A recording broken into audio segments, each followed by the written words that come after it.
Shalom sahabat CS dimanapun Anda berada. Jumpa lagi bersama dengan saya, Pendeta Cecep Suparman. Saudara-saudara sekalian, saya sangat bersuka cita bisa menjumpai Anda dalam kesempatan kali ini untuk menyampaikan kebenaran firman Tuhan. Saya berterima kasih atas dukungan saudara yang sudah mensubscribe channel saya ini. Ya, mari kita kembangkan channel channel kita bersama ini, di mana kita bisa belajar firman Tuhan. Saya bisa menyampaikan dan saudara bisa diberkati dan juga bisa nanti membagikan kepada orang lain sehingga yang lain pun diberkati. Kalau saudara baru pertama kali melihat atau menyaksikan atau belajar firman Tuhan melalui channel saya ini, silakan saudara mensubscribe-nya. Jangan lupa tekan tombol lonceng notifikasinya sehingga setiap kali saya mengunggah atau membuat firman Tuhan, menyampaikan firman Tuhan, saudara yang pertama kali yang akan mendengarkannya. Silahkan saudara share kalau saudara diberkati, berikan komen yang baik ya, supaya kita bertumbuh di dalam kasih karunia. Saudara-saudara sekalian, pada kesempatan kali ini firman Tuhan berjudul yang penting di sini. Ya, yang penting di sini. Ada kata penting. Ya. Saya boleh bertanya, apa yang penting menurut Anda? Apa yang terpenting dalam hidup Anda saat ini? Ini penting pertanyaan ini untuk kita jawab. Kalau yang penting atau yang terpenting, paling penting adalah uang, ya, kita biasanya akan fokus atau akan tertarik kepada yang paling penting menurut kita. Kalau uang penting bagi kita, kita akan memikirkan, kita akan fokus bagaimana bisa mengumpulkan uang. Apakah benar uang itu paling penting? Uang memang kita perlu saudara sekalian. Ya, kita membutuhkan uang untuk kita bisa hidup saudara. Ya, tapi itu bukan yang terpenting. Kenapa saya katakan bukan yang terpenting? Ya, ketika kita berada di ujung maut, uang, harta, kekayaan tidak akan lagi bisa menolong kita saudara sekalian. Ya, uang kita perlu, tapi bukan yang terpenting. Nah, untuk itu kita harus tahu apa yang paling penting dan mendesak dalam hidup kita. Sehingga apa yang penting dan mendesak itu menjadi prioritas hidup kita. Ya, suatu kali saya sedang melakukan sesuatu tugas, tiba-tiba ya ada panggilan yang mendesak, yaitu saya harus buang air besar, saudara sekalian. Nah, apa yang saya kerjakan saat itu saya harus tinggalkan karena ini penting dan mendesak. Saya nggak bisa menunda-nudanya lagi. Jadi saya harus ya ke belakang, saudara sekalian. Nah, itu yang disebut penting mendesak, kita nggak bisa tinggalkan. Karena kalau kita abaikan, ya apa yang terjadi saudara sekalian, saudara bisa bayangkan. Ya. Nah, apa yang penting dan mendesak, itu akan menentukan nasib hidup kekal kita. Nah, ini penting. Ya. Jadi kita harus merenungkan apa yang penting dan mendesak yang menentukan nasib kekal kita. Nah, kita akan belajar yang terpenting di sini. Dari Wahyu pasal 14 ayat 12, saya akan bacakan buat kita semua. Wahyu 14 ayat 12 dikatakan begini, yang penting di sini ialah, perhatikan, yang penting di sini ialah ketekunan orang-orang kudus yang menuruti perintah Allah dan iman kepada Yesus. Jadi menurut ayat ini yang ditulis oleh Yohanes, murid Tuhan Yesus, yang penting di sini ialah ketekunan orang-orang kudus yang menuruti perintah Allah dan iman kepada Yesus. Nah, ada kata ketekunan. Ya, jadi yang penting ini ketekunan orang kudus. Orang kudus itu siapa? Orang kudus adalah orang percaya, orang yang percaya kepada Yesus yang sedang diproses menuju kepada kesempurnaan. Ya. Nah, yang penting di sini adalah ketekunan orang-orang kudus. Kita sebagai orang Kristen yang percaya Yesus, penting untuk kita memiliki ketekunan. Nah, ketekunan itu apa, saudara sekalian? Ketekunan di sini dari bahasa Yunani, hupomone. Hupomone itu artinya endurance. Endurance itu daya tahan. Ya. Sama dengan patience, kesabaran atau ketabahan. Ya, endurance. Steadfastness itu kekokohan, ya, kokoh, ya, tidak bergeming atau tidak mundur. Konstansi, nah, kita tahu ya, konstansi ini bahasa Inggris menjadi konstan, ya, kekonstanan, ya, konstan. Kemudian definisi ketekunan hupomone ini menarik saudara sekalian. Steadfast waiting for, keteguhan atau kegigihan dalam menantikan. Nah, saudara, sebenarnya apa sih yang kita nantikan dalam hidup ini? Ya, ada yang mengatakan ada 4 yang kita tunggu. Ya, manusia itu menunggu 4. Yang pertama masalah, ya. Pasti kita akan menghadapi masalah. Yang kedua, saudara, sakit penyakit. Ya. Entah kita sudah menjaga kesehatan, ya tetap aja ada sakit penyakit. Yang ketiga, tua. Ya, semua orang ya menunggu menjadi tua. Yang terakhir, mati, saudara sekalian. Nah, untuk itu saudara sekalian, penting kita mengerti ya ketekunan orang kudus yang menentukan nasib kekal kita. Ya. Selama kita hidup di bumi ini, kita butuh ketekunan ini, saudara sekalian. Dalam 2 hal ya yang tadi kita baca, yaitu ketekunan dalam melakukan atau menuruti perintah atau kehendak Allah. Jadi kita mesti tekun menuruti kehendak Allah atau perintah Allah. Yang kedua, kita harus tekun sebagai orang percaya, orang kudusnya, itu tekun dalam beriman kepada Yesus. Jadi dua hal ini menentukan nasib kekal kita, saudara sekalian. Ya, kita akan bahas secara cepat, ya, ketekunan menuruti perintah atau kehendak Allah. Ini pernah dikatakan oleh Yesus dengan satu ancaman, dengan satu penegasan yang menurut saya harus kita perhatikan. Kalau kita abaikan, kita akan menyesal selama-lamanya. Ya. Karena ini menentukan nasib kekal kita. Matius pasal 7 ayat 21 sampai 23, ini ayat yang sangat mengerikan, menakutkan kalau kita tidak hidup di dalamnya.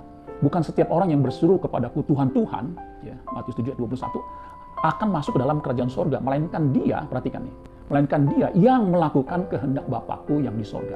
Jadi bukan orang yang secara seremonial, di gereja, ritual, menyebut nama Tuhan, tapi tidak melakukan kehendak Allah. Bukan. Ya, tapi orang yang melakukan kehendak Allah. Ya. Kemudian ayat 22, pada hari terakhir banyak orang akan berseru kepadaku, Tuhan, Tuhan, bukankah kami bernubuat demi namamu, dan mengusir setan demi namamu, dan mengadakan banyak mujizat demi namamu juga. Ayat 23, pada waktu itulah aku akan berterus terang kepada mereka dan berkata, aku tidak pernah mengenal kamu.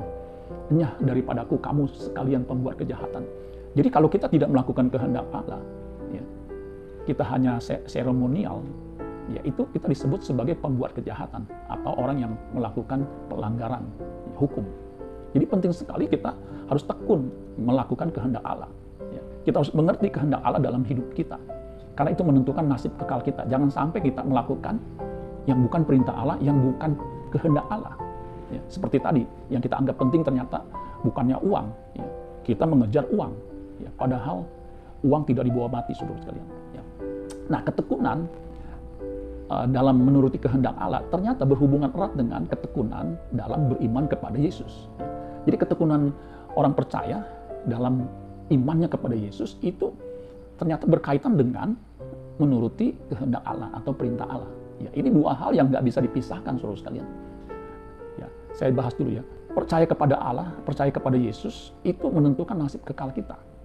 Karena Yesus pernah berkata, Yohanes 3 ayat 16, ini ayat yang terkenal, ya.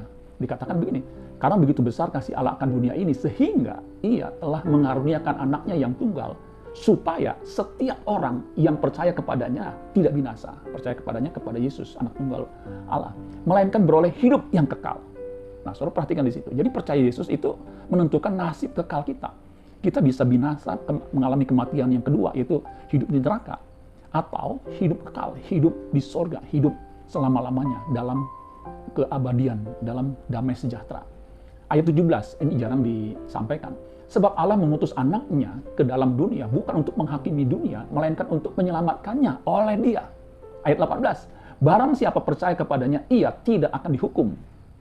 Barang siapa tidak percaya, ia telah berada di bawah hukuman. Sebab ia tidak percaya dalam nama anak tunggal Allah. Jadi saudara sekalian, orang yang tidak percaya Yesus itu berada dalam hukuman dosa. Ya. Dia akan binasa. Dia akan mengalami kematian kedua. Kematian kedua itu di neraka, saudara sekalian, yang abadi, apinya tidak terpadamkan. Ya. Digambarkan seperti keadaan ratap kertak gigi, saudara sekalian, penuh dengan penyesalan. Yesus satu kali juga pernah berkata di Yohanes pasal 8 ayat 24, dikatakan, karena itu aku tadi berkata kepadamu, bahwa kamu, perhatikan, akan mati dalam dosamu. Sebab jikalau kamu tidak percaya, lihat, tidak percaya bahwa akulah dia, kamu akan mati dalam dosamu. Orang yang mati dalam dosanya itu binasa, saudara sekalian. Jadi, saudara sekalian, ketekunan orang percaya dalam percaya atau beriman kepada Yesus ini penting karena menentukan nasib hidup kekal kita. Ya. Percaya kepada Allah, percaya kepada Yesus itu berkaitan dengan kekekalan. Ya. Yesus pernah berkata di Yohanes pasal 14 ayat yang ke-1 sampai 3. Ini ayat yang cukup terkenal. Janganlah gelisah hatimu. Percayalah kepada Allah, percayalah juga kepadaku. Kalau orang Yahudi percaya kepada Allah, Yahweh, Elohim Yahweh yang benar, pasti dia juga percaya kepada Yesus. Ya. Orang Kristen yang percaya, umat perjanjian baru yang percaya kepada Yesus, pasti dia juga percaya kepada Elohim Yahweh, yaitu Allah Bapa yang mengutus putra tunggalnya itu. Yesus adalah satu-satunya utusan Tuhan di atas segala Tuhan, Raja di atas segala Raja. Kemudian ayat 2-nya, di rumah Bapakku banyak tempat tinggal. Jadi lihat, percaya Allah, percaya Yesus itu berhubungan langsung dengan rumah Bapa di sorga. Ya. Di rumah Bapakku banyak tempat tinggal. Jika tidak demikian, tentu aku mengatakannya kepadamu. Sebab aku pergi ke situ untuk menyediakan tempat bagimu. Bagi siapa? Bagi kita yang percaya, saudara sekalian. Dan apabila aku telah pergi ke situ dan telah menyediakan tempat bagimu, aku akan datang kembali membawa kamu ke tempatku, supaya di tempat di mana aku berada, kamu pun berada. Jadi, saudara sekalian, percaya kita kepada Yesus menentukan nasib kekal kita, saudara sekalian. Ya.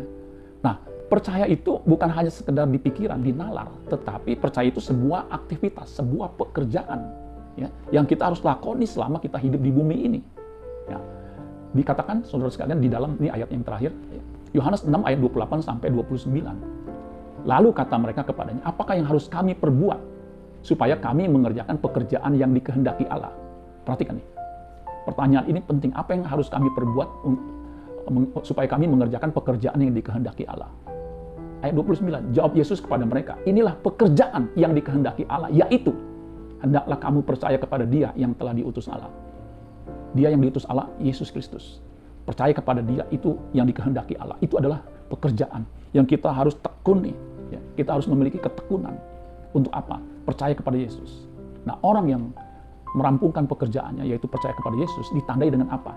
Kehidupannya yang makin serupa dengan Kristus. Untuk itu mari kita bertekun di dalam Dia, saudara sekalian. Karena ketekunan kita menentukan nasib kekal kita. Dan tanda bahwa kita betul-betul pekerjaan, yaitu percaya kita kepada Yesus, makin rampung atau makin selesai, yaitu ketika kita makin serupa dengan Kristus. Biar kebenaran firman Tuhan ini memberkati saudara semua dan mendorong saudara untuk hidup benar di hadapannya. Kalau saudara diberkati, silakan saudara bagikan video ini kepada siapapun yang Tuhan taruh dalam hati saudara. Amin buat firman Tuhan. Tuhan Yesus memberkati.